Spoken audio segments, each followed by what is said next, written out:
Chair recognizes the gentlewoman from North Carolina, Mrs. Foxx, for 5 minutes. Thank you, Mr. Speaker.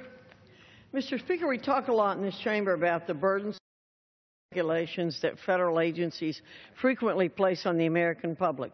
Last week, the Competitive Enterprise Institute released a report that puts a price tag on the rules implemented by the federal bureaucracy, saying federal regulation and intervention cost American consumers and businesses nearly $2 trillion in lost economic productivity and higher prices in 2014.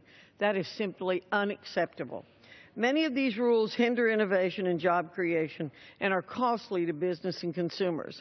As a former small business owner, I know firsthand how the government can make it more difficult for a business to be successful. I recognize the true cost of overregulation, such as lost productivity, increased expenses, and new financial and legal liabilities, which many policymakers often forget about.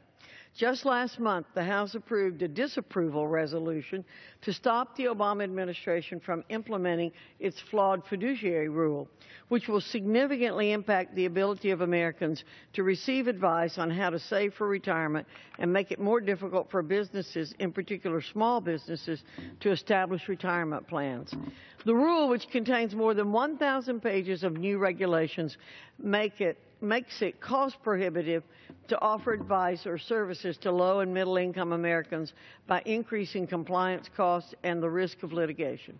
The Department of Education is constantly putting obstacles in the path of innovation, and these unnecessary regulations are stifling pioneering higher education institutions at a time when forward-thinking solutions are desperately needed.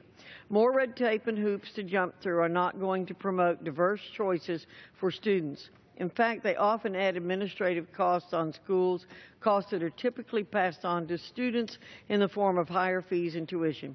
That's why I've introduced legislation to reduce federal intrusion and costly regulatory burden on colleges and universities.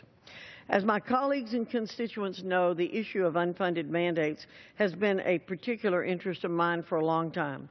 It is frequently overlooked in the debates about reforming our regulatory system and carrying out federal policies. It is all too easy for Washington bureaucrats to write off concerns expressed by a handful of local governments or a small subset of private businesses.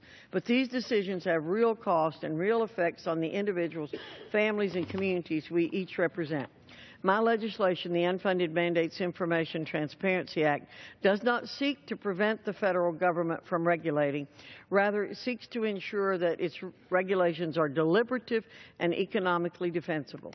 Asking regulators to consider thoroughly and understand the cost of a rule in addition to its benefits should not be controversial. Republicans are often accused of opposing all regulations, but that's just not true.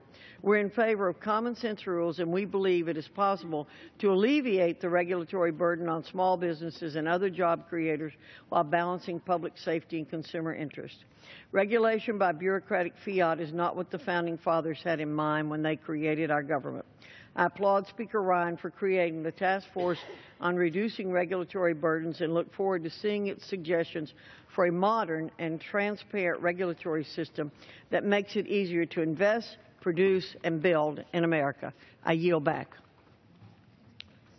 Gentlelady yields back. The chair recognizes the gentleman from Rhode Island, Mr. Cicilline, for 5 minutes.